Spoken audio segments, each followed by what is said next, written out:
dia, turma. Vamos lá. Vamos dar sequência aqui no nosso estudo aí, rumo à aprovação na UFRJ e em Rio Claro, né? Além dos outros concursos que estão chegando. Hoje a gente vai começar a nossa primeira aula aí sobre física das radiações. E vamos vir lá de baixo, né? Vamos vir da parte mais elementar da matéria, que é o átomo. Então, vamos dar uma estudada aí na estrutura do átomo. Vamos falar de catódio, vamos falar de anódio. E assim a gente vai começando a nossa aula de hoje, tá certo? Bom, começando aqui, composição básica de um átomo. Bom, o átomo ele é a parte mais elementar da matéria, né? Tudo que existe é composta por átomo. A junção de átomos vai formar moléculas. Por exemplo, vamos falar do corpo humano, né? Menor parte, a parte mais elementar é o átomo. Os átomos vão se juntar, os átomos de mesmo elemento químico vão se juntar para formar uma molécula. A molécula se junta para formar as células se juntam para formar tecidos se juntam para formar órgãos, né? Órgãos se juntam para formar organismo. E aí a gente tem o corpo humano, por exemplo. Mas não estou falando somente do corpo humano, estou falando de qualquer estrutura que existe. A molécula de ar é composta por átomos, por exemplo. Tá certo? Então, isso é o átomo. E aqui a gente está vendo aqui um modelo de Bohr, né, do átomo, que foi quem disse que estudou o átomo aí. Então, esse é o modelo mais aceito hoje, e viu que o átomo ele é composto ali por partículas subatômicas, né? São três, são elas. Próton, aqui ó, a gente tem um núcleo, né? No átomo tem lá o núcleo, e o núcleo ele é composto aqui pelo próton e pelo nêutron. O próton, como a gente está vendo, possui carga positiva, tá certo? E o nêutron possui carga neutra. O nêutron, ele está ali no núcleo do átomo justamente para estabilizar o núcleo. Tá? Ele tem uma função. Se ele é neutro, ele pode não estar? Não, ele tem uma função ali para estabilizar. Mas veja bem, o átomo, né, no geral, ele tem uma carga neutra. Né? Na sua composição fundamental, ele tem uma carga neutra. Por quê? Ao redor do núcleo, o núcleo em geral é positivo, né? Porque tem próton que é positivo e nêutron que é neutro, que tem carga neutra. E ao redor, ele é composto por elétrons, que têm carga inversamente proporcional à do próton. Ou seja, se o próton tem a carga positiva, o elétron tem carga negativa. Sendo assim, ó, as cargas vão se aniquilar e o átomo ele é neutro, tá ok? Ele é estável, como é mais correto de falar. Bom, naturalmente, dois prótons, né, que possuem carga positiva, eles tendem a se repelir, assim como dois elétrons também com carga negativa tendem a se repelir. Porém, a carga negativa do elétron, né, com a carga positiva do próton, exerce uma força de atração. E por isso, ali, ao redor do núcleo, existem elétrons, o que chamamos de eletrosfera. Então, se um átomo, vou citar um átomo de tungstênio como exemplo, tá? Se um átomo ele possui 74 prótons, para ser um átomo estável, ele tem que possuir 74 elétrons, que aí as cargas se aniquilam e ele passa aí a ser neutro, estável ou átomo. O que define o elemento químico daquele átomo, ou seja, né, a composição daquele átomo ali, o que aquele átomo vai pertencer, é o seu número atômico. Número atômico diz respeito à quantidade de prótons que ele tem e define a qual elemento químico ele pertence. Por exemplo, o tungstênio, né, que a gente vai falar mais do tungstênio lá na frente. O número atômico do tungstênio é igual a 74. Por isso, o elemento químico daquele átomo é o tungstênio. Tá ok? Então, só passando aqui, falando aí sobre o átomo aí, a gente vai começar bem de baixo mesmo para falar de física. Elétrons, né? São partículas de massa muito pequena, cerca de 1.840 vezes menor do que a massa do próton. Tamanho, né, no caso. Dotados de carga elétrica negativa. Os elétrons, né, que estão aqui ao redor, movem-se muito rapidamente ao redor do núcleo atômico, gerando campos eletromagnéticos. Gente, olha só. Esse arco que a gente está vendo aqui, ele não existe no átomo, não, tá? O que tem é o elétron que está circulando nesse nível aqui. A gente vai ver mais para aqui, só tem esses arcos mostrando aqui para mostrar que existem níveis ali diferentes na eletrosfera, né? Níveis de energia, no caso de elétrons na eletrosfera, coisa que a gente vai ver mais para frente. Os prótons são partículas que, junto aos nêutrons, formam o núcleo atômico. Possuem carga positiva de mesmo valor absoluto que a carga dos elétrons.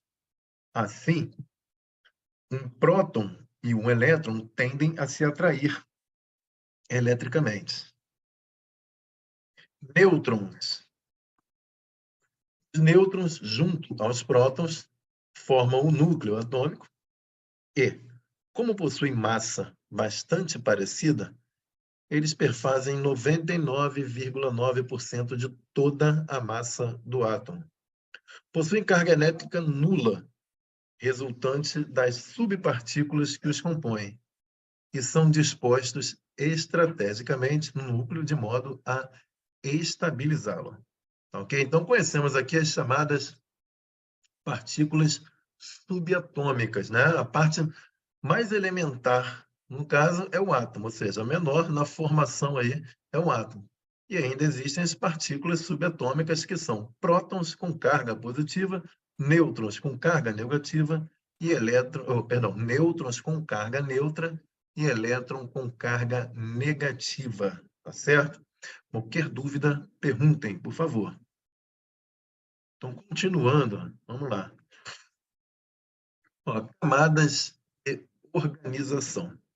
Bom, aqui a gente tem o núcleo, né, com prótons e nêutrons, ou seja, o núcleo possui carga positiva, e ao redor, olha, aqueles arcos agora, dispostos aqui em camadas, né, mostrando que os elétrons, cada camada dessa aqui, ó, ela possui um nível de energia diferente.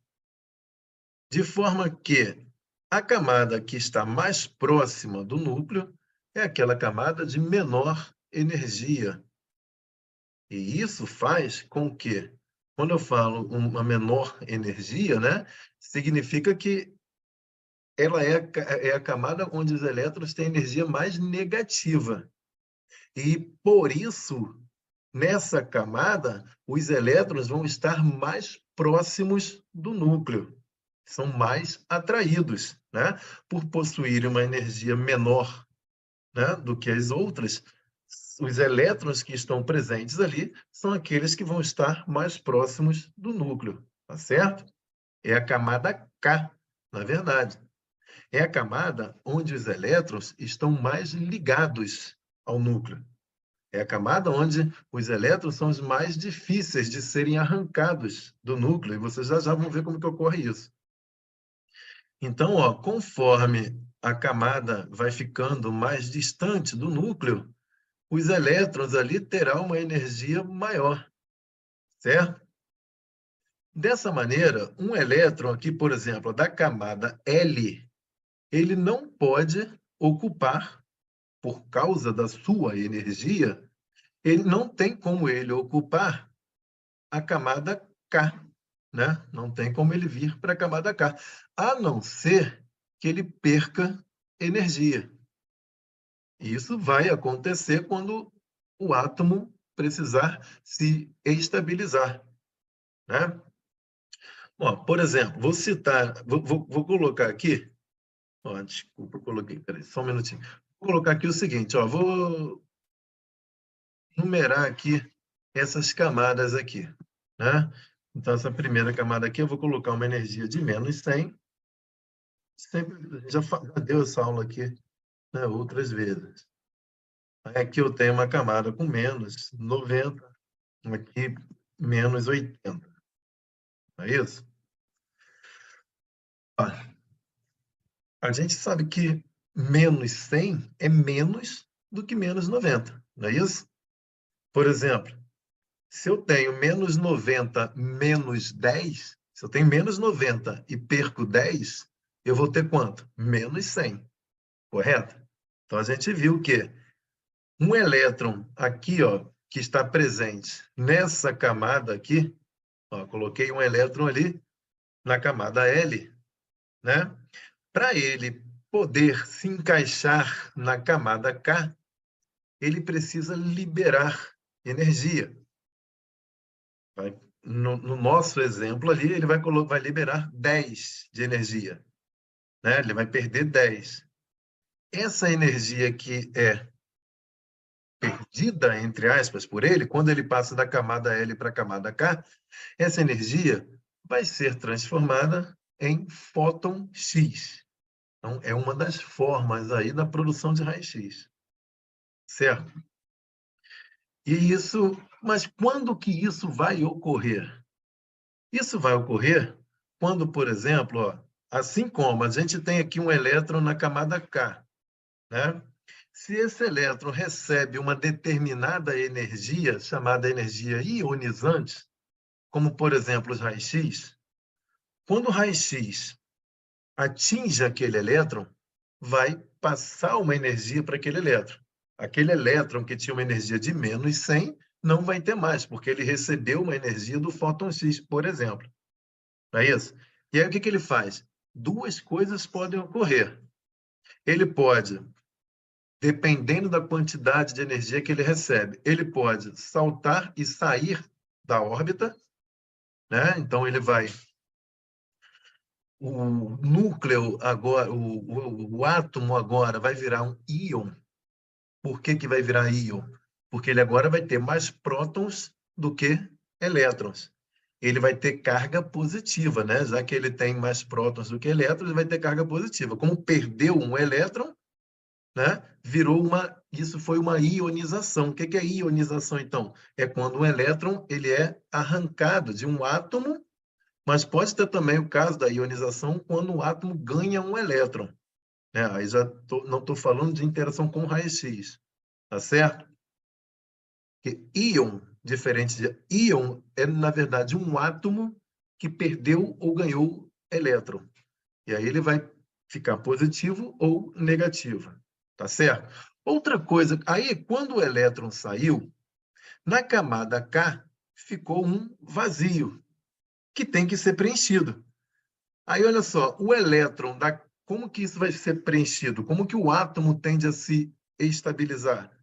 Ele vai puxar, entre aspas, um elétron da camada superior.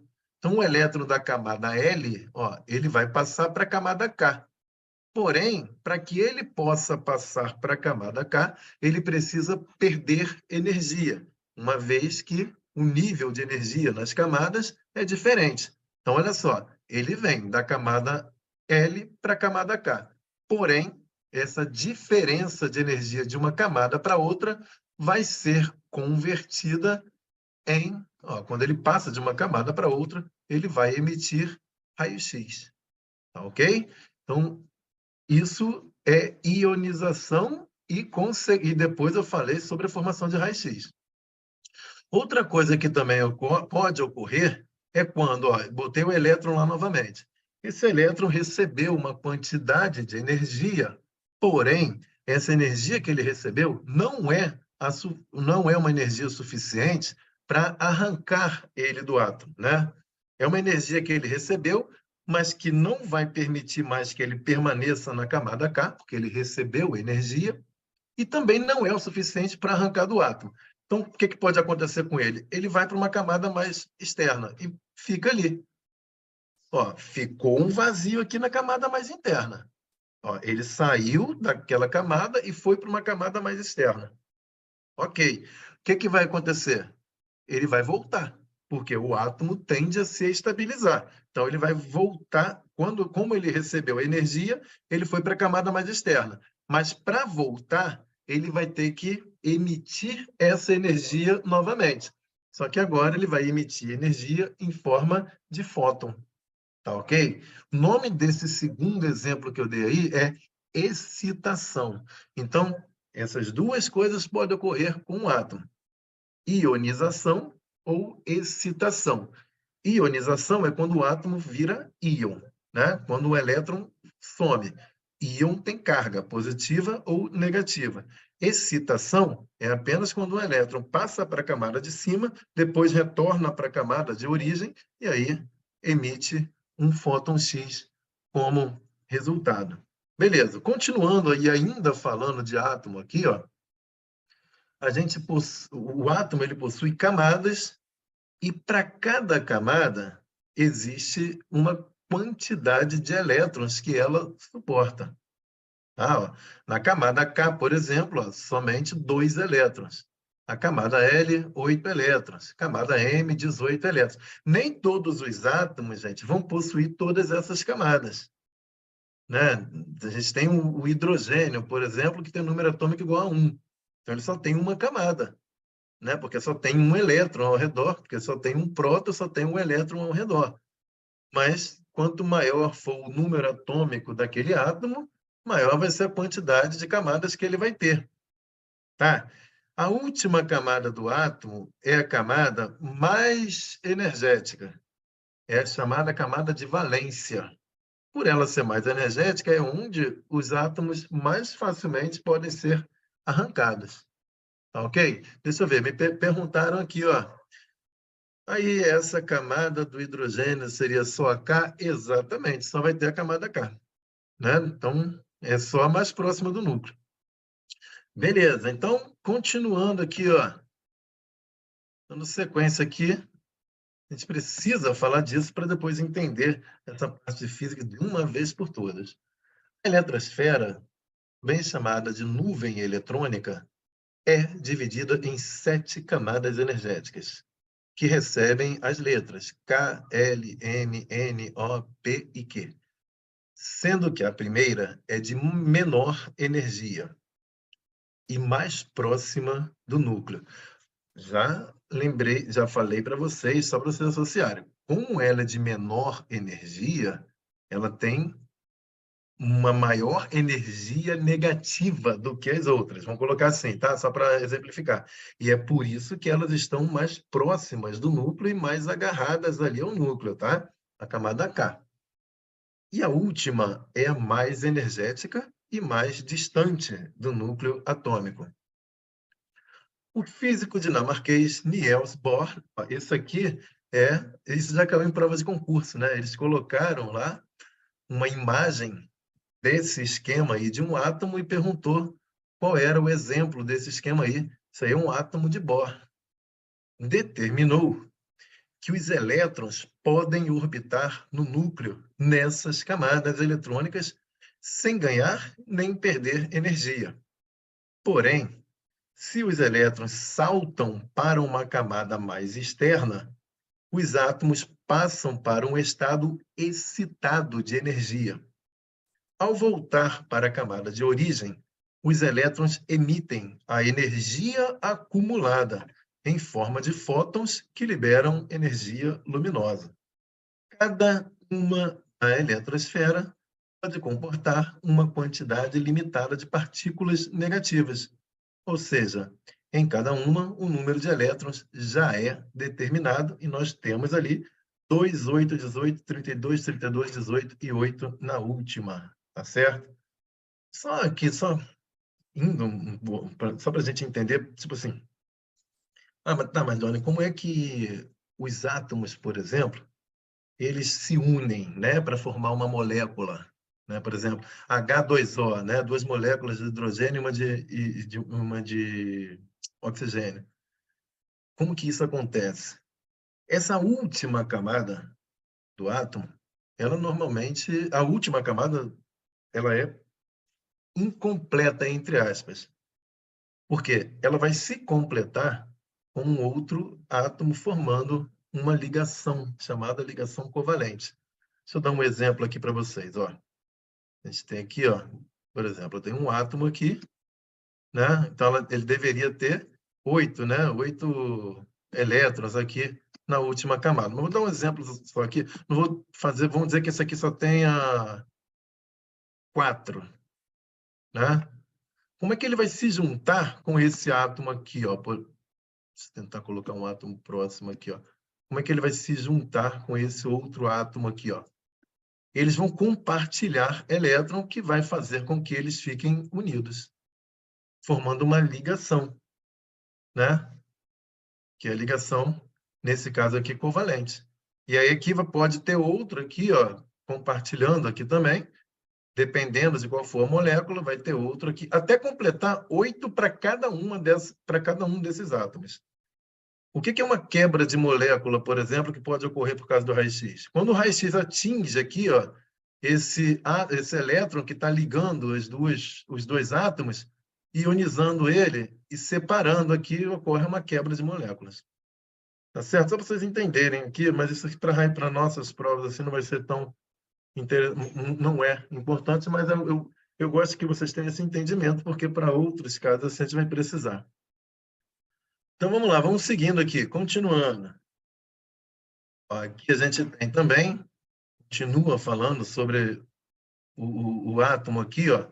Aqui embaixo a gente tem 2 exemplos de íons, né? E nós já vimos o que é íons. É um átomo que foi modificado, né? Que ganhou ou que perdeu elétrons. Por quê? O átomo, por exemplo, um átomo tem que ser estável. Se ele tem 10 prótons com carga positiva, ele tem 10 elétrons com carga negativa, então um átomo é estável, tem carga neutra. Agora, se ele perde um elétron, vai ficar com carga positiva. Aí, nesse caso, ele vai se chamar cátion. Cátion é um íon positivo. Aqui a gente vê, ó, tem 5 prótons e 3 elétrons. Ele perdeu aqui 2 elétrons. Pode ocorrer o caso também desses elétrons que estão perdidos, eles se juntarem a um átomo, transformando esse átomo em íon, agora com carga negativa, que se chama, ó, ânion. Né? A gente vê um exemplo aqui, ó. A gente tem aqui 3 prótons e 5 elétrons. Então, isso aqui é um íon negativo. É um íon que tem carga negativa e o cátion com carga positiva. Então, o que é um cátion? Íon com carga positiva. O que é ânion? Íon com carga negativa. Tá certo? Vamos lá. Vamos lá. Então, se ele vira ânion ganhando elétrons, então ele vira ânion ganhando elétrons e não perdendo próton. Não, o próton ele não perde, o Nicolas. Ele pode perder elétrons ou ganhar elétrons. Por exemplo, vamos dizer que aqui, ó, eu tenho aqui um caso aqui, ó, por exemplo, vou desenhar aqui, ó. Vou colocar aqui aqui eu teria aqui um caso de um elétron aqui. Ó, esse elétron aqui mesmo, ó, ele já está aqui, ó. Vamos dizer que esse elétron aqui, ó, né? Ó, ele recebeu aqui alguma energia que fez com que ele fosse embora, certo? Aí o que ele vai fazer? Esse elétron, né? Ele vai estar lá, ele vai chegar um momento que ele vai achar uma molécula que ele vai se juntar. Ó, aí se juntou aqui. Então, o que eu tenho aqui? Aquele que perdeu o elétron, ele ficou com mais prótons do que elétrons. Então, ele virou um cátion, né? Carga positiva. Aquele que ganhou o elétron, ele ficou com mais elétrons do que com prótons. Então, ele virou um ânion, que é um íon com carga negativa. Tá? De qualquer forma, não está estabilizado. Cada elemento químico é definido por meio de seu número atômico. Isso foi o que eu falei, né? Por exemplo, o hidrogênio. Qual o número atômico do hidrogênio? É 1. Ele tem 1 próton, não é isso? Então, aquilo define que ele é um hidrogênio, um átomo de hidrogênio. Ah, qual é o do tungstênio? 74. Então, ele tem 74 prótons, por isso, o elemento químico daquele átomo é um tungstênio. Então, cada elemento químico possui um número atômico. E o elemento químico é o que define a natureza daquele átomo. O elemento químico corresponde ao número de prótons que ele possui. Enquanto que a massa atômica, né, é a soma do número de prótons com o número de nêutrons. Por exemplo, esse próton aqui, ó, esse átomo aqui, o número atômico dele é 3. Por quê? Ele possui 3 prótons. Mas qual é a massa atômica dele? É 1, 2, 3, 4, 5, 6, 7. É a soma dos prótons e o nêutron.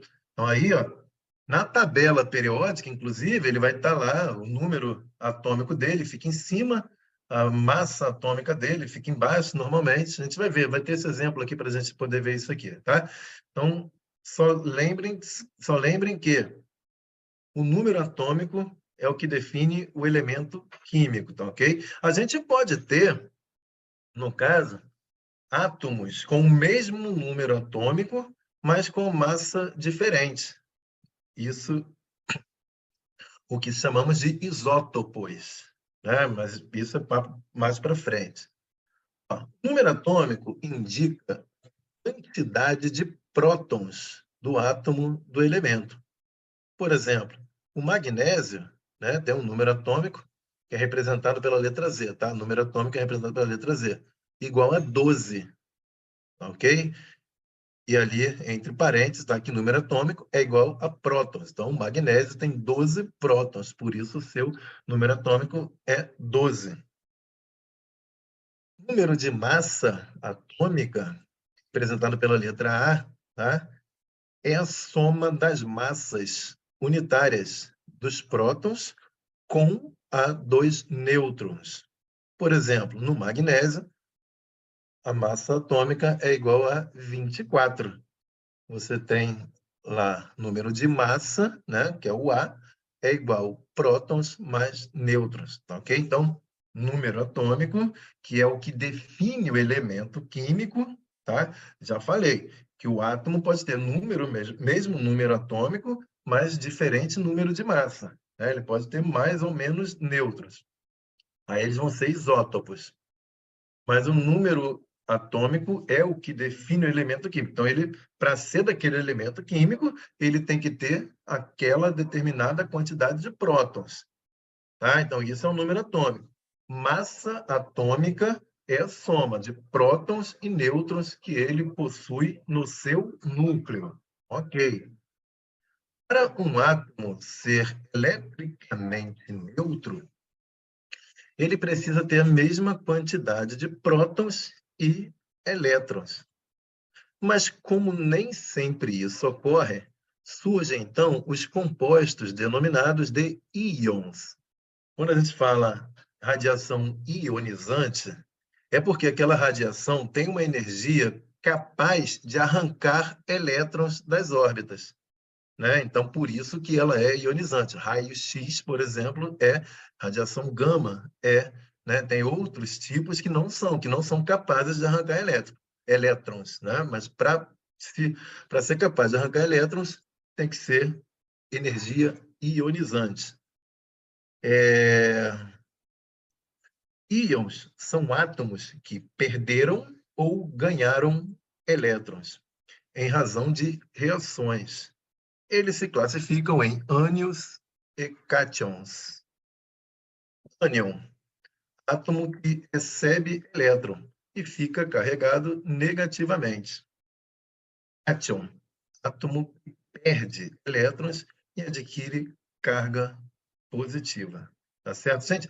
Daqui a 2 slides a gente começa a fazer questões, tá?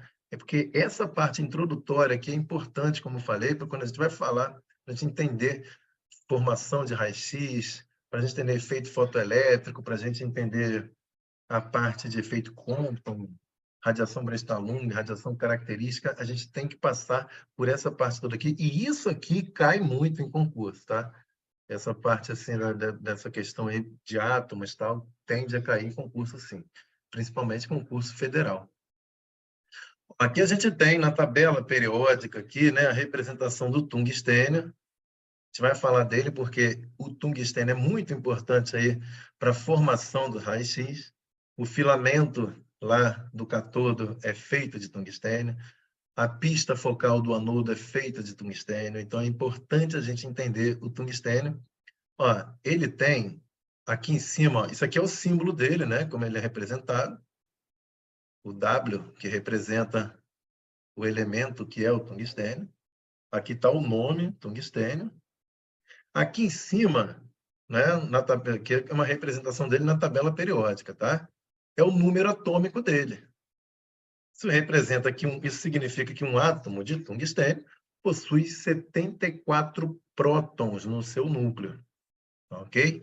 Aqui embaixo representam a massa atômica do tungstênio, 183,84, certo? A massa atômica do tungstênio. Então, o tungstênio, como eu falei para vocês, ele é um dos poucos, acho que ele é o penúltimo aí na tabela periódica, antes de se tornar um material radioativo, né? Então justamente por isso, por ele ter, ó, alto número atômico, né? Alta densidade, alto ponto de fusão, pela sua resistência, né? É que ele é aí o composto que é utilizado aí, o metal, na verdade, que é utilizado para a fabricação do filamento de tungstênio e do anódio, da pista focal no anódio. Ponto de fusão significa a sua resistência ao calor, né? O quanto de calor ele aguenta antes de derreter. Então, por isso, essa é uma das propriedades aí do tungstênio que faz com que ele seja o metal utilizado na fabricação dos filamentos de tungstênio. O ponto de fusão dele, do tungstênio, tá?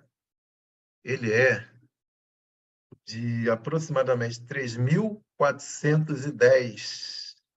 Vou colocar aqui numa cor diferente, vou colocar isso aqui maior para vocês. Espera aí. Ponto de fusão dele. O ponto de fusão é de 3.410 graus Celsius, tá ok? Mais ou menos 20. É o que está lá no Biasoli falando sobre isso, tá? Ou seja, a sua resistência ao calor do material em si, tungstênio, é de 3.410 graus Celsius, mais ou menos 20. Já o filamento de tungstênio, o filamento de tungstênio é de 2.000 graus Celsius, certo? Por quê? Devido à espessura do filamento de tungstênio, você vai ver, você vai conhecer essa espessura, tá? Tem 2 filamentos de tungstênio, no caso. O diâmetro do foco fino, ele varia de 0,2 a 0,3 milímetros, enquanto que no foco grosso ele varia de 1 a 2 milímetros, né, em aproximadamente 1 centímetro aí de comprimento. Então, já no filamento que é de tungstênio, pela sua espessura, né, como ele aguenta aí aproximadamente 2.000 graus Celsius. E é assim que vai cair no concurso público. Porque vocês vão falar assim, mas professor, o filamento, o ponto de fusão é de 3.410. Como assim no filamento é menor? É justamente pela fragilidade, pela espessura do filamento. Mas no concurso público não vai ter como confundir isso. Se perguntar, se estiver falando ponto de fusão do material tungstênio em geral, né, como está lá no Biasoli, de 3.410 mais ou menos 20 graus Celsius. Se estiver perguntando sobre o filamento de tungstênio, ele vai ser de 2.000 graus Celsius, tá certo? Então vamos lá, o que a gente tem mais aqui sobre o tungstênio? Ó, o tungstênio é um metal de transição que apresenta o maior ponto de fusão entre os metais. É muito usado em joias e outros dispositivos. O tungstênio, símbolo W, número atômico 74, é um metal do grupo 6 da tabela periódica. Olha, isso aí para concurso de vocês, assim, para a hora da prova lá, eu creio que não seja Creio que não vai cair, mas ultimamente as provas estão pedindo cada coisa, né? Mas assim, como eu falei, a gente tem que conhecer a origem de tudo que a gente vai estar estudando. Mas em relação ao tungstênio, o que é importante vocês saberem? Ele é um material que compõe o filamento, a pista focal, o ponto de fusão dele, né? Qual é? O número atômico dele é importante vocês saberem também, né? Então, mas essa questão da tabela periódica, a gente só está passando rapidamente por isso aqui. Sua principal característica é o fato de ser um metal com maior temperatura de fusão e o segundo elemento com maior temperatura de fusão, ficando atrás apenas do carbono. Ó, isso aqui é de grande importância, tá? O tungstênio é utilizado na fabricação dos filamentos do catódio e também da pista focal do anodo, por possuir alto número atômico. Eu já vou ver o que vocês escreveram ali, tá? Ó, alto número, isso aqui cai muito em concurso. Ó. Tungstênio, alto número atômico, alto ponto de fusão e alta taxa de dissipação de calor. Ou seja, o tubo de raio-x, 99% da energia produzida ali dentro é calor. E o calor danifica o tubo de raio-x. Em função disso, é que o tungstênio é utilizado também, porque ele tem alta dissipação de calor, né? É parecida com a do cobre. Vamos lá, vamos ver o que perguntaram aqui, ó. Número de prótons é igual ao número de elétrons, mas o número de nêutrons não é igual ao número de prótons. Pode ter mais nêutrons que prótons? Sim. Pode ter mais nêutrons do que prótons, pode ter menos nêutrons do que prótons. O que define o elemento químico é o número de prótons. Ó, por exemplo, a gente pode ter materiais, um material para ser do mesmo elemento químico, deixa eu até falar sobre isso aqui logo, né? Importante a gente não levar dúvidas para cá. Ver se antes daquilo ali alguém tinha perguntado mais alguma coisa, só um minutinho. Alguém também, Daiane também ficou nessa dúvida? Não, ok. Desculpa, me dispersei. Aqui 74, tá, isso aqui já foi falado. Olha só, a gente viu que os nêutrons, eles estão estrategicamente ali para estabilizar o núcleo, né? Então, olha só, a gente pode ter o seguinte, no ato, né? A gente pode ter, vou colocar o exemplo aqui do hidrogênio. Um pouquinho perdido aqui, peraí. Olha só. Isso aqui é um núcleo de hidrogênio, tá? Só tem um próton, tá certo? Então, tá ali, ali já é um núcleo de uma molécula de hidrogênio. Que naquele caso ali não tem nenhum nêutron. Ó, aqui eu vou fazer um outro núcleo de hidrogênio, só o núcleo, tá? E aqui um outro núcleo de hidrogênio. Vamos já falar disso aqui, que também cai bastante em concurso, tá? Eu vou fazer o seguinte aqui, ó, eu vou pegar aqui. Ó, isso aqui que eu pintei dentro disso aí são os nêutrons, tá? O que está pintadinho é o nêutron, o que não está pintado é um próton. Próton. Ok. Sabe o que eu tenho aqui? Eu tenho o seguinte, ó. Como que eu sei que isso aqui é hidrogênio? Como que eu sei que o elemento químico desses três casos aí é o mesmo? Porque eles possuem um próton. Elemento químico, um próton, número atômico é igual a 1. Por isso, isso aí é hidrogênio. Os três são hidrogênios. Tá, mas então qual é a diferença dos três ali? Aqui a gente tem o seguinte, ó. Aqui a gente tem, ó. Aqui a gente tem átomos. Aqui tem o seguinte: elementos que possuem o mesmo elemento químico, ou seja, é do mesmo material, os três são hidrogênio, né? Mas com diferente massa atômica e número de nêutrons, tá certo? O nome disso, sabe o que é? Isótopos, tá certo? Então, aqui eu tenho os chamados isótopos. O que são isótopos? Isso é importante, tá? Pode anotar aí. Isótopos são átomos que possuem o mesmo elemento químico, mas com diferentes massa atômica e número de nêutrons. A gente vê que nos 3 casos são hidrogênio, né? Só que aqui, ó, a gente vê o mesmo número atômico, né? Eu até esqueci de escrever isso aqui, ó. Mesmo elemento químico, eu vou colocar aqui, ó, para enfatizar. Por isso, ó, e mesmo elemento químico significa, ok? Ó, átomos que possuem o mesmo elemento químico, ou seja, número atômico, número de prótons, né? Tem o mesmo número de prótons ou número atômico, e por isso eles possuem o mesmo elemento químico, mas com diferentes massas atômicas e nêutrons. Qualquer tipo de átomo vai ter, para cada átomo assim, na maioria deles tem seus isótopos. Porque o que define que ele, é como se, isso eu estou inventando agora, tá? É como se o número atômico fosse a pessoa e o número de massa quando fossem acessórios, né? Vamos colocar assim, talvez. Não, acho que não deu certo, não. Mas vamos lá, vamos continuar aqui. Eles possuem o mesmo número, elemento químico ou número atômico, com diferentes massas atômicas. Ó, a massa aqui é 2, né? Eu tenho um próton e um nêutron. A massa aqui é 1, eu só tenho um próton. A massa aqui é 3, um próton e 2 nêutrons. Tá.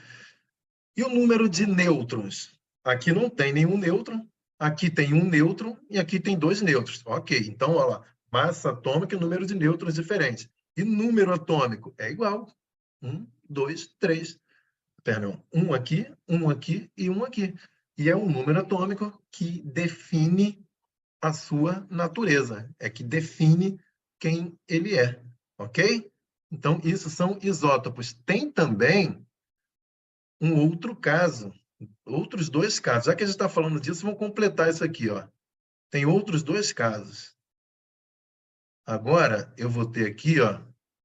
Sim, os prótons têm carga positiva, tá, Vanessa? Só que ali a gente está falando só do núcleo, tá? Os prótons têm carga positiva e os nêutrons têm carga neutra. Ó, a gente tem também esse caso aqui, ó. Olha esse caso aqui agora, gente. O que eu tenho aqui, ó? Aqui eu tenho um próton.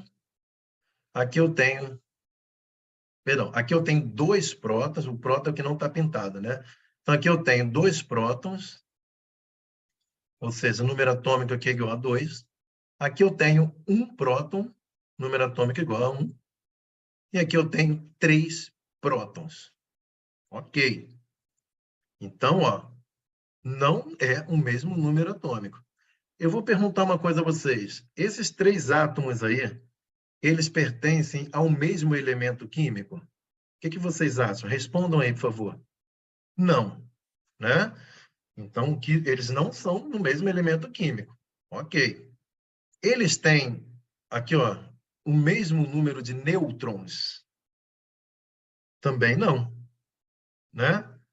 Eles não têm o mesmo número de nêutrons. Ó. Aqui tem 1, aqui tem 2 e aqui não tem nenhum. Ok. Eles têm a mesma massa atômica? Tem a mesma massa atômica. Então, o nome dele é isóbaros.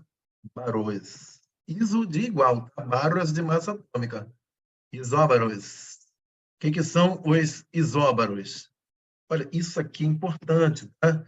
Saber se ele é do mesmo elemento químico ou não. Vai estar escrito assim, ó, são átomos de elementos químicos diferentes com e que possuem o mesmo número de massa. Aqui, ó, são átomos de elementos químicos diferentes e que possuem o mesmo número de massa atômica. Mas com número atômico, olha só, isso aqui é até uma redundância, porque se tem número atômico diferente, é porque são átomos de elementos químicos diferentes, porque o número atômico define o elemento químico, né? E nêutrons diferentes. Isso é um isóbaro, tá certo? Um outro caso que eu vou colocar aqui é o caso 2, deixa eu ver aqui. Só um minutinho. Bom, vamos lá. Olha só, o que eu tenho aqui agora, gente? Vamos. Eu tenho aqui, ó. São de mesmo elemento químico esses 3 núcleos atômicos aí? O que vocês acham? Mesmo número de nêutrons. Não, não são, né? Exatamente.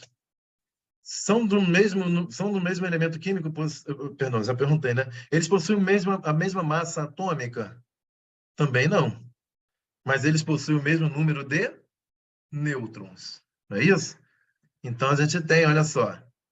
Aqui, ó, eu tenho 2 nêutrons, aqui eu tenho 2 nêutrons e aqui eu tenho 2 nêutrons. Massa atômica aqui é 3, massa atômica aqui é 4, massa atômica aqui é 5. Né? Número atômico aqui é 1, número atômico aqui é 2, número atômico aqui é 3. Quando o elemento tem o mesmo número de nêutrons e diferente número atômico e massa atômica, ele é conhecido como isótonos, ok? Então, são os isótonos. São átomos, aí, ó, são átomos de elementos químicos diferentes, porque não têm o mesmo número de prótons, né? E que possuem o mesmo número de nêutrons, mas com número atômico, né? Número de prótons e número de massa diferentes, ok? Então, a gente viu aí os 3 casos. O único que é do mesmo elemento são os isótopos, mesmo número de prótons, mesmo número atômico, tá? Então, isso aí costuma cair em concurso, então isso aí é importante vocês terem aí o entendimento nesse caso. Tá certo? Então, agora vamos fazer o seguinte, vamos começar aqui a fazer questões de concurso público. Alguém tem alguma dúvida aí, gente? Posso seguir? Ó, vamos para a primeira aqui, gente. Está perguntando aqui, professor, aquele caso do hidrogênio que você mostrou lá no início, era aquele assunto de títrio e deutério? Exatamente, tá? A gente tem o hidrogênio, né, que tem a massa atômica igual a 1, o deutério tem a massa atômica igual a 2, e o títrio tem a massa atômica igual a 3, tá certo? Os 3 casos que eu fiz lá. Ali ele está falando, ó, com o mesmo número de prótons ou nêutrons, os isótonos. Os isótonos, mesmo número de nêutrons. Olha, a gente tem como pegar por essa letra aqui, ó. Isótopos, tem um P no final. Prótons. Isótonos, tem um N no final. Nêutrons. Tá, ok? Isobaros. Baros vem de barro. Barro, massa, né? Mesmo número de massa, barro. Não, eu só estou associando, tá, gente? Então, isótopos tem um P no final, prótons. Isótonos tem um N no final, mesmo número de nêutrons, tá certo? Então, vamos lá. São estruturas básicas do tubo de raio-x. A, catodo, anodo e gerador, ou seja, está falando que tem lá dentro, né, da carcaça. No caso, é até a carcaça. A gente... B, catodo, anodo, ampola de vidro com gás e gerador. C, catodo, anodo, ampola de vidro com vácuo, cápsula envoltória com chumbo e óleo resfriador. D, catodo, anodo, ampola de vidro com ar e capa focalizadora, cápsula envoltória de chumbo e óleo resfriador. Ou E, catodo, anodo, ampola de vidro com ar. Vamos lá, né? Vamos ver isso aqui. Então, já entrando aqui nesses acessórios, olha só, gente, no caso ali, essa questão aí, a gente tem a letra C como resposta, ok? Ninguém é doido de colocar diferente pelas outras questões, né? Porém, um tubo, né? Ele está classificando como um tubo sendo um todo, né? A carcaça toda. Normalmente, o tubo de raio-x é o vidro, né? E tudo que tem dentro do vidro, mas a gente não é maluco de colocar qualquer outra coisa aí, já que a questão está nos levando para a letra C. A gente tem que entender também, às vezes, lá esse caso. Mas a gente tem a ampola de raio-x, ele é um circuito elétrico simples, né? Que possui um lado com polo negativo e um polo positivo. E você vai ter os elétrons se encaminhando do polo negativo para o polo positivo. É o que ocorre. Na pilha também é assim, uma pilha tem uma parte negativa e uma parte positiva. E os elétrons vão se caminhando da parte negativa para a parte positiva a partir do momento que é aplicada uma tensão, né? No caso da ampola aqui, os elétrons eles vão se mover no vácuo. Ó, uma energia elétrica, por exemplo, a energia que chega na nossa casa. Os elétrons, né, eles vão, pelo fio, os elétrons vão se conduzindo por aquele fio. Aquele é um condutor. Nesse caso, é o cobre, que é um condutor. Faz com que os elétrons vão se conduzindo para trazer energia elétrica para a nossa casa. E o tubo de raio-x não é diferente. A gente tem um polo negativo, que é o catóde, um polo positivo, que é o anode. Quando aplicada uma tensão a esse tubo, né, os elétrons vão se mover do polo negativo, que é aqui o catóde, ó, perdão, o catóde, para o polo positivo, que é o anode. Tá certo? Dentro ali desse tubo não tem ar, tem vácuo. Sabe por quê? Porque esses elétrons aqui, eles vão se mover do catóde para o anode numa determinada velocidade que vai ser definida pelo kV que a gente vai selecionar no painel. O que faz com que a velocidade do elétron, que ele vem do catóde para o anode, vai ser correspondente ao que a gente selecionar de kV. A quantidade de elétrons emitidos, isso a gente vai ver mais para frente, é pela miliamperagem. Ok. Corrente elétrica do tubo é a quantidade de elétrons que vai se mover da parte negativa para a parte positiva. Mas a velocidade é definida pelo kV. Esses elétrons, eles vão apresentar, ao atingir o alvo, que é o anode, uma determinada energia cinética. Essa energia não pode ser perdida durante o seu trajeto, durante o catóde, durante o trajeto do catóde para o anode.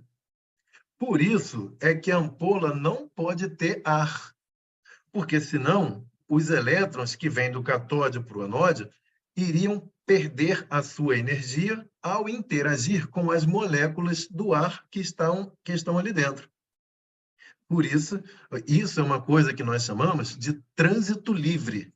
Dentro do tubo de raio-x deve ter um trânsito livre. O que é isso? Vácuo. Não pode ter nenhuma molécula entre o catóde e o anode, porque isso iria reduzir a energia do elétron que vai atingir o anode. Tá certo?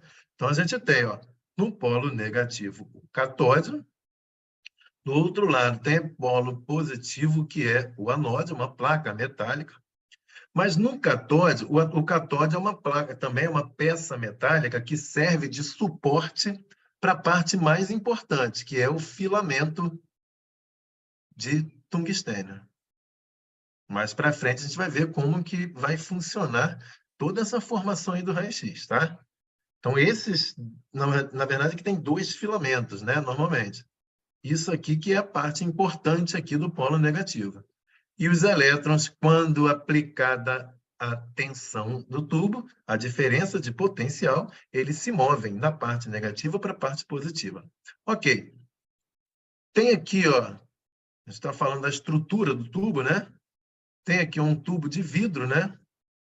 É um vidro resistente ao calor, vidro Pirex, né? Que é esse vidro aqui, porque ele é resistente ao calor. No polo positivo, tem a placa metálica aqui em forma de disco, normalmente. Tem também um anode fixo, tá? Mas no aparelho convencional, mais comumente o anode é o giratório, porque o anode giratório ele tem uma maior capacidade de dissipar o calor e ele tem uma durabilidade maior, uma vez que os elétrons vão atingir uma pista e não um ponto apenas. Tem, ó, o suporte do anódio, que está aqui, que é feito de cobre. Ó, o anódio é uma peça em forma de disco feita de tungstênio. O seu suporte é feito de cobre, por ser o cobre um bom condutor de calor. O tubo de raio-x, ele é projetado para dissipar o calor formado o mais rápido possível, tá? Já que 99% da energia formada é calor. Então, e esse calor danifica o tubo, então ele tem que dissipar o mais rápido possível.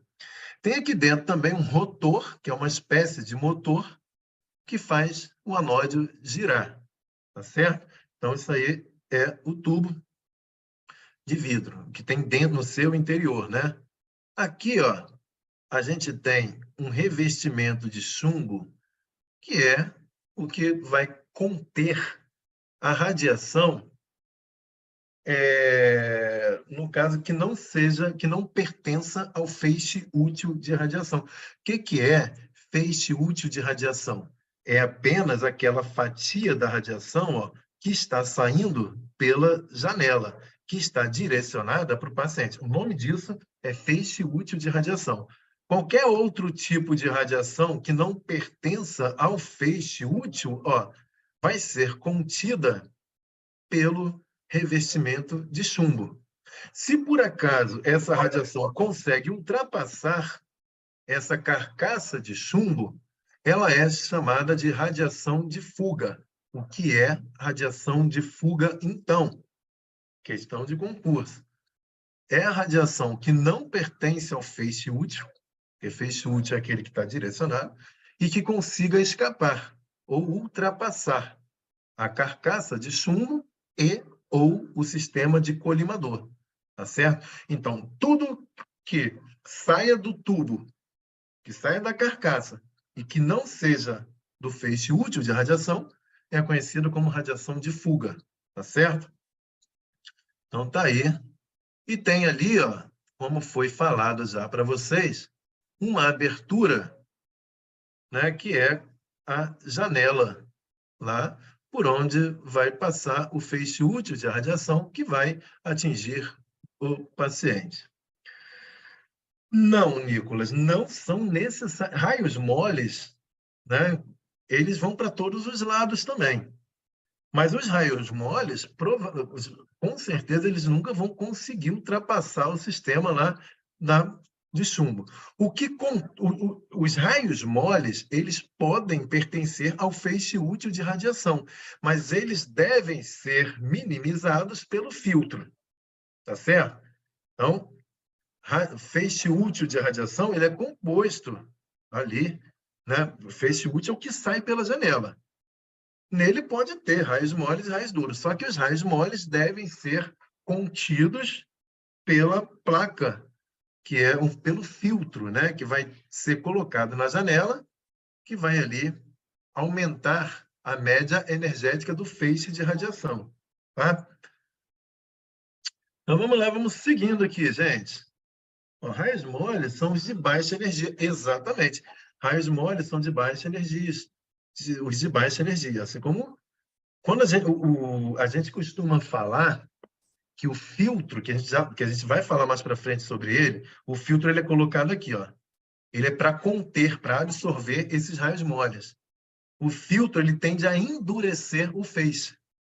Quando ele retira do feixe os raios moles, ele vai deixar o feixe todo, né, com uma predominância aí de raios duros. Porque esses raios moles são raios inúteis, tá? Aí a gente está falando feixe útil de radiação, e os raios que a gente chama de inúteis, no caso, os raios moles, são aqueles que não ultrapassam o paciente em nenhuma ocasião, que eles só servem para aumentar a dose no paciente. Aí, tá bom? Então, vamos lá, vamos seguir. Então, vimos aqui, letra C, a resposta, tá? Ó, os elétrons que vão produzir raio-x no interior de um tubo são gerados no, letra A, alvo, B, anodo, C, filtro, D, filamento, ou E, revestimento? O que que vocês acham? A galera já respondendo aí, todo mundo colocando letra D. Exatamente, né? Ó, vou colocar aqui um anode, um catóde, perdão. Aqui a gente tem, ó, a placa, a peça metálica, que é o catóde, e aqui a gente vê que ele está, no caso, ele está servindo de suporte aqui para 2 filamentos. Esse aqui é o filamento que chamamos para foco grosso, filamento maior. Lá no SCAF, esse filamento maior, ele tem o diâmetro dele, tá? Varia de 1 a 2 milímetros. O filamento menor, o diâmetro dele varia de 0,2 a 0,3 milímetros. E eles servem para definir se a gente vai querer um feixe com um foco fino ou com um foco grosso. Quando a gente seleciona lá para o foco grosso, quem vai emitir elétrons, e justamente nesse tamanho aqui, vai ser o filamento maior. Para o foco fino, será o filamento menor que vai emitir esses elétrons. Mas como que isso acontece? Como que ocorre essa emissão de elétrons? É produção de elétrons? Não. Os elétrons, eles são elétrons que pertencem aos átomos de tungstênio. Aí agora você vai voltar lá no início da aula. A gente conheceu lá um átomo, né, e toda a sua estrutura. Esse material aqui, ó, que é o tungstênio, ele é composto por átomos de tungstênio. Aquele átomo que a gente viu, que tem número atômico igual a 74, então tem 74 prótons, consequentemente 74 elétrons, tal. Eles estão aqui, ó, compondo esse material aqui. Vai ocorrer aquela ligação desses átomos, eles vão se unir e vão formar, ó, esse material do tungstênio.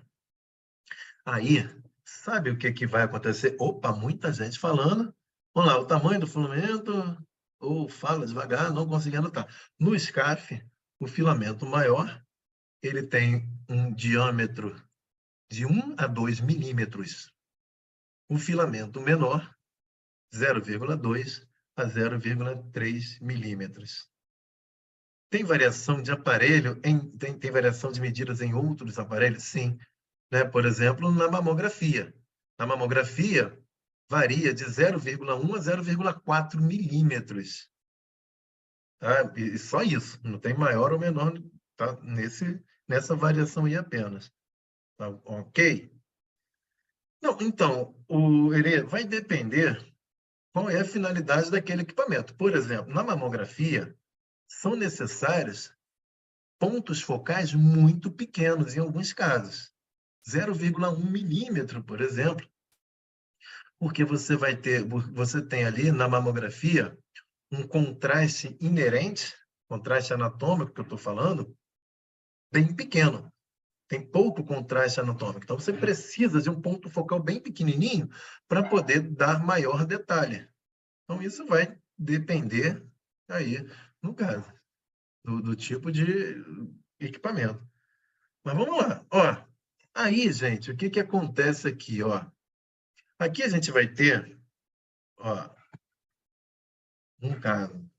um cabo de energia que vai estar ligado a esses filamentos aqui, tá? Ó, beleza. Aí a gente, quando seleciona lá no tubo, perdão, no painel de controle, quando a gente seleciona a miliamperagem, a gente vai estar selecionando, a miliamperagem no caso, a corrente elétrica que vai passar por esse filamento. Quanto maior for a miliamperagem selecionada, maior será a corrente elétrica que vai chegar no filamento. Essa corrente elétrica vai aquecer o filamento, vai elevar a temperatura desse filamento aqui. Olha, uma das energias capazes de ionizar é a alta temperatura. Não só o raio-x, né?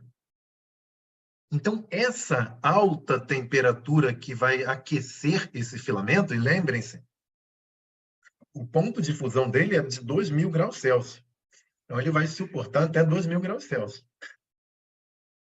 Então, essa alta temperatura vai ionizar E você já sabe o que é uma ionização. Vai ionizar os átomos desse filamento. Essa ionização vai gerar o quê? Elétrons, ó. Vai gerar não, né? Vai emitir elétrons. O que é ionização? É quando o átomo perde elétrons. Ó. Então, ele está perdendo aqui os elétrons, e esses elétrons eles vão ficar disponíveis e agrupados ali, enquanto não aplicar no tubo a diferença de potencial. Ó, o tubo tem o anodo com carga positiva e o cátodo com carga negativa. Enquanto a gente não aperta o segundo estágio, né, lá para dar o X, a gente não tem essa diferença sendo aplicada ainda, enquanto não aplica a tensão do tubo.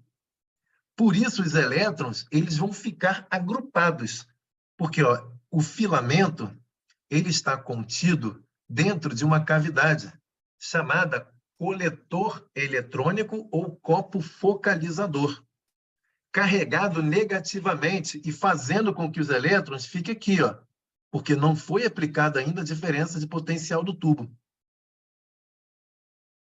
Ah, mas como assim? Se eles não ficassem, eles iam para onde? Eles poderiam, ó, se dispersar. Não, eles iam para qualquer outra parte. E aí eu vou mostrar um exemplo para vocês. Já vou ler o que escreveram aí, tá? Vou mostrar um exemplo para vocês aqui no tubo, ó. A gente tem aqui um tubo, ó. E aqui tem um filamento, né? Ó, aí os elétrons vão ser emitidos e, por enquanto, eles vão ficar paradinhos aqui, ó. Né? Eles vão ficar agrupados porque o filamento está lá na capa focalizadora. Quando for aplicada a diferença de potencial, a diferença entre o polo negativo e o positivo, eles que são negativos vão ser atraídos para o lado positivo, que é o anodo, e vão se chocar lá no anodo. Isso quando é aplicado a tensão do tubo, que é a função do kV. Mas aí, se não tivesse aquele coletor eletrônico, ó, porque aqui, ó, essa parte aqui do anódio é onde tem a pista focal. Por isso que o nome disso aqui é coletor eletrônico ou capa focalizadora, que ele vai fazer com que os elétrons fiquem direcionados para a pista focal lá no anódio. Porque se os elétrons eles vêm, ó, se eles se dispersam, né, vão para outras, vão se dispersam em relação à pista focal, quando aplicar a diferença de potencial, ó, eles vão atingir outras partes do anódio. Ó, eles vão, quando eles forem direcionados para o outro lado, de onde eles estiverem, eles vão para o lado do anódio, eles vão até gerar raio-x, porque eles vão estar atingindo o anódio. Só que essa radiação não é uma radiação que vai estar voltada para a janela. Essa é uma radiação que vai para outros lados. Essa radiação que é formada fora da pista focal é conhecida como radiação extrafocal. Ela não é direcionada para a janela. Não vai, consequentemente, também pertencer ao feixe útil de radiação. Tá certo? Então, para isso que existe o coletor eletrônico, para manter os elétrons agrupados e, quando aplicar a diferença de potencial, eles vão em direção ao anódio. Tá? Deixa eu ler o que colocaram aqui. Professor, eu vi uma questão sobre a rotação da anódio, eu perguntava a rotação por minuto, caso de aparelho de fluoroscopia, se não me engano. Depois vamos falar sobre isso. Sim, ó, no convencional, e isso também, Camila, eu sei qual questão que você está falando, foi uma questão do UFRJ, eu estou até hoje tentando descobrir de onde eles tiraram, se eu não me engano era fluoroscopia, a resposta lá. Mas no convencional, ela é aproximadamente de 3.000 a 9.000 rotações por minuto, tá? Isso está aqui no SCAF, ok? Mas a gente vai, sim, falar sobre essa questão mais para frente. Olha só, voltando aqui, então, para o catódio, a gente tem o seguinte. Então, quanto maior for a miliamperagem, maior é a temperatura que vai atingir esse filamento, né? O termo, aí a gente tem aqui, ó, termo, né? Que vem de temperatura, né? Essa alta temperatura que atinge esse filamento vai fazer com que elétrons sejam emitidos. Causam o quê? Ionização. Então, vem o nome aqui, iônico, né, que vem de ionização. Então, o que é o efeito termoiônico? É o efeito que, através da energia elétrica, vai ocorrer o aquecimento do filamento, vai fazer com que esse filamento, os átomos desse filamento, né, virem íons. Por isso o nome termoiônico, por causa da temperatura, termo vai ionizar os átomos de tungstênio do filamento iônico. E essa ionização vai gerar esses elétrons que vão ficar agrupados aqui. O nome termoiônico, né, o efeito termoiônico, então, é o efeito que explica, no caso, a emissão de elétrons do filamento que futuramente vão gerar raio-x. Então, efeito termoiônico, também conhecido como efeito Edison, tá certo? O efeito termoiônico ou efeito Edison é esse fenômeno que vai ocorrer aqui, que é através da alta temperatura, e essa temperatura está de acordo com a miliamperagem, né? Então, veja bem, quanto maior a miliamperagem por segundo que a gente vai selecionar, maior será o aquecimento desse filamento, maior será a quantidade de elétrons disponíveis. E cada elétron desse, a gente vai ver futuramente, vai gerar um fóton X. Ou seja, a quantidade de radiação é uma função da miliamperagem por segundo. Então, o MAS é o fator primário da quantidade ou intensidade da radiação, uma vez que quanto maior ou menor o MAS, vai alterar a temperatura que chega no filamento, vai alterar a quantidade de elétrons disponíveis para formar o raio-x, tá certo? Então, tá aí. A origem dos elétrons é no filamento de tungstênio, filamento esse que suporta até 2.000 graus Celsius. Vamos para a próxima. Quais os parâmetros físicos dos equipamentos de raio-x que estão diretamente relacionados com a quantidade e a qualidade dos feixes de radiação, respectivamente? Letra A, MAS e KV. B, o MAS e a distância fonte-superfície. C, a quilovoltagem e o tamanho do campo. D, a filtração e o tamanho do campo. Ou E, a filtração e a distância fonte-superfície. Respondam, por favor. Opa, a galera já chegando juntinho aí. Aquela competição saudável, né? De quem responde mais rápido. Cuidado só para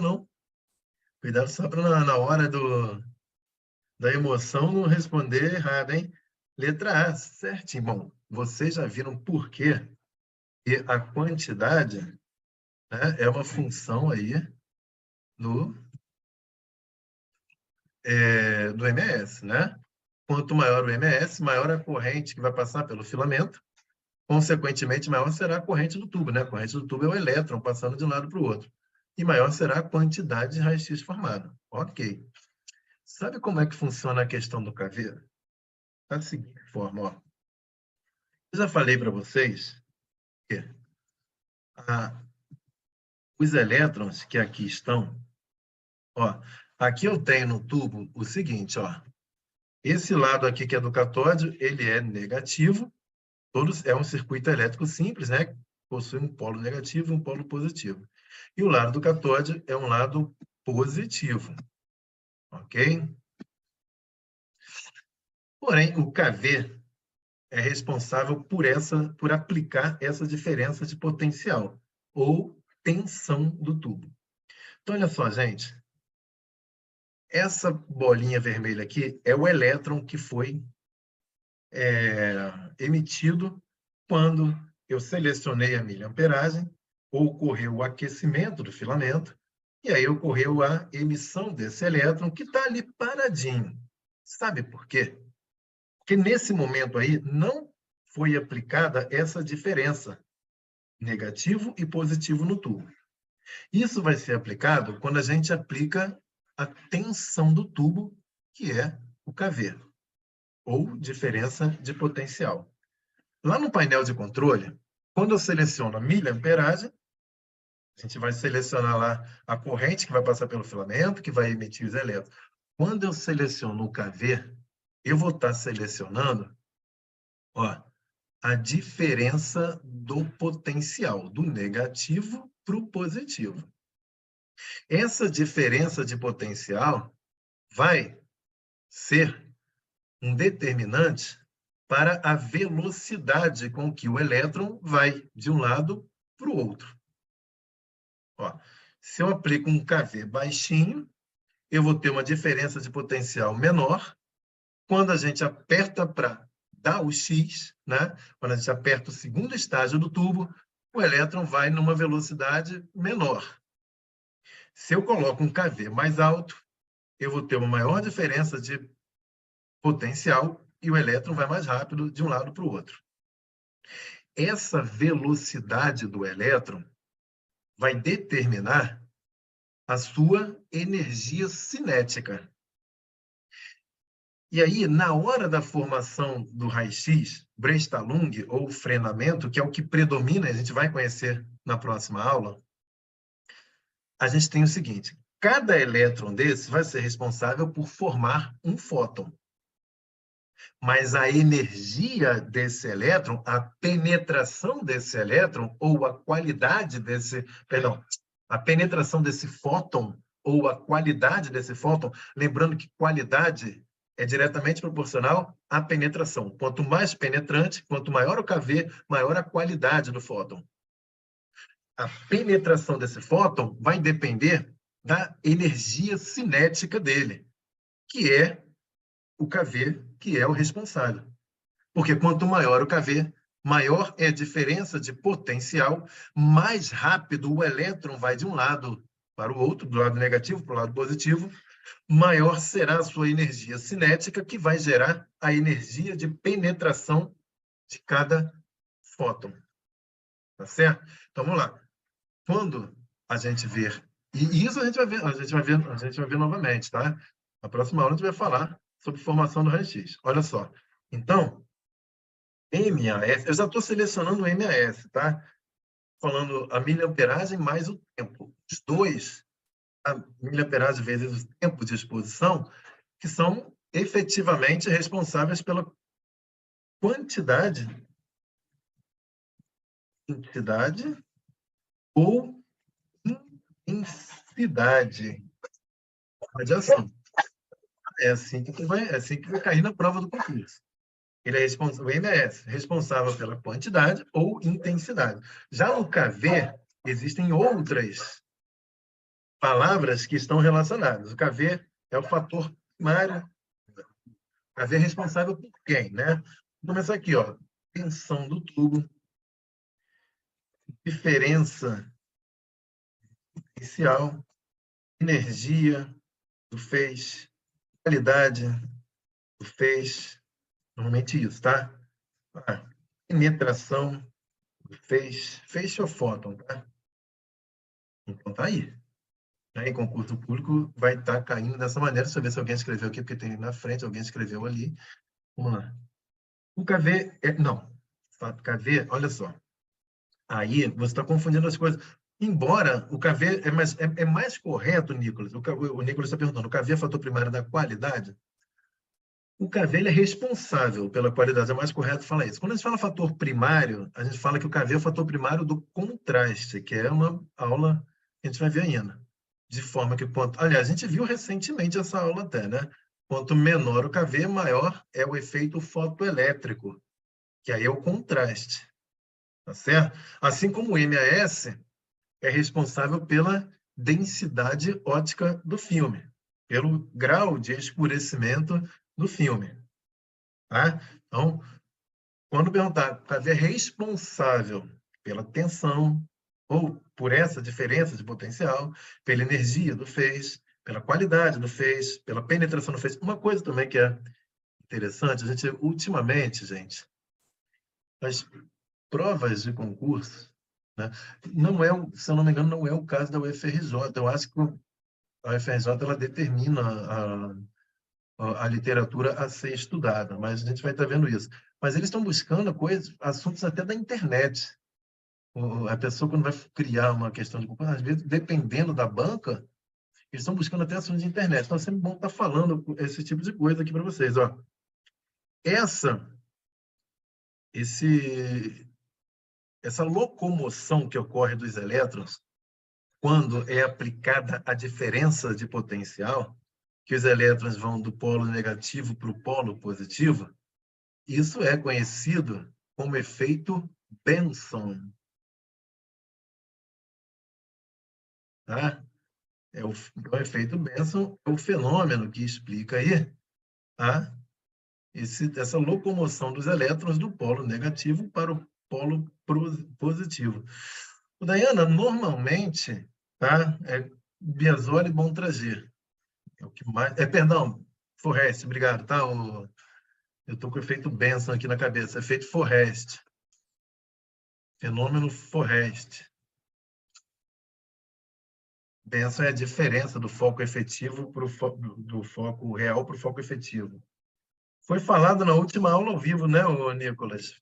Por isso tu tá espertinho aí, né? É o fenômeno Forrest, tá? Ô, Dayana, normalmente predomina Biasoli e Montrager, mas a gente fala de todas, tá? Ok? Então vamos lá. Vamos ver aqui só qual é a próxima questão, porque a próxima questão é aquela questão que vai ficar para a próxima aula. Os elétrons que vão produzir no interior, radiação no interior do tubo são gerados... Nossa, aqui nós já vimos, espera aí. Essa aqui foi a 2, eu voltei aqui, né? Ok. Tá bom, essa aqui nós já vimos. Ó, então tá aqui, ó. Só recordando essa questão aqui, ó. Quais os parâmetros físicos do equipamento de raio-x que estão diretamente relacionados à quantidade e qualidade dos fótons, né? Dos feixes de radiação, respectivamente. Então, qualidade é o MAS e quantidade... A quantidade é o MS, qualidade é o KV. Gente, às vezes eu me perco aqui, você não tem noção, fica uma opção de coisa aberta aqui na minha tela aqui, tá? Mas eu já estou apagando aqui tudinho para vocês. Ok, Dayana. Então, é isso aí, tá? Letra A, essa resposta aí. Na próxima aqui, ó, número 4, a gente tem o seguinte, ó. Você deve ter visto ali. A variação da corrente, isso aí vocês podem responder, tá? Porque já foi explicado. A variação da corrente elétrica no filamento de um tubo de raio-x influencia na luminescência dos ecrãs, letra B. Na intensidade dos raios-x, letra C. Na penetração dos raios-x, D. Na radiação secundária, ou E. Os raios-x de baixa energia somente nos aparelhos de ressonância magnética. O que vocês acham, gente? Resposta correta, letra B, né? A intensidade ou quantidade dos raios-x. Quem é responsável pela corrente elétrica? É a miliamperagem, não é? Ah, mas, professor, e a luminescência dos ecrãs? O KV altera a luminescência dos ecrãs, tá? Assim como... Agora, a gente pode até ter ali questões, como, por exemplo, a radiação secundária, né? Quanto maior a quantidade de raio-x, maior também seria a quantidade de radiação secundária. Beleza, tudo bem. Mas, primariamente, é a intensidade ou quantidade de raio-x. Mas a radiação secundária também está muito relacionada com o KV. Quanto maior o KV, maior é o efeito Compton, que nós já estudamos. Isso aí, né? Então, letra B é a resposta, tá? A intensidade dos raios-x, que é a resposta. Então, beleza, galera, acertando aí. Considerando a produção de raio-x em equipamentos radiológicos convencional, assinale a alternativa correta, mas essa aí vai ficar para a próxima aula. Ó, essa aí é uma questão da EBSER, foi em 2014, uma prova de física médica que a gente vai explicar detalhadamente a produção de raio-x para vocês. Tá certo, gente? Alguém tem alguma dúvida? Alguma pergunta que vocês tenham que fazer? O Nicolas, olha só, o Nicolas está falando assim, eu não sabia que a luminescência do ecrã era por causa do KV. Nicolas, olha só, isso está no Biasoli que eu vou falar para vocês aqui, tá? A interação no ecrã dos raios-x, não só no ecrã, mas em qualquer lugar, ocorre através de efeito fotoelétrico e efeito Compton, inclusive no ecrã, né? As duas principais interações é através de efeito fotoelétrico e efeito Compton. Então, Nicolas, já que é efeito fotoelétrico e efeito Compton, quem que predomina nesses dois efeitos aí? É o KV e no caso, é o KV. Quanto menor o KV, maior é o efeito fotoelétrico. Quanto maior o KV, maior será o efeito, vai predominar o efeito Compton, não é isso?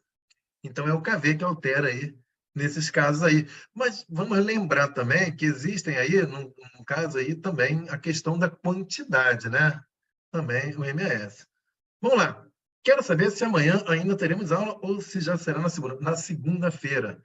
Cleide, o que está acontecendo? Amanhã eu vou passar a manhã toda, né, editando aulas, tá? Ó, eu tenho ainda que editar a aula de quinta-feira, tá tudo atrasado, fiquei de plantão de ontem para hoje, né? A aula de ontem, essa aula aqui de agora, hoje aqui eu vou estar criando para vocês o simulado para fazer amanhã.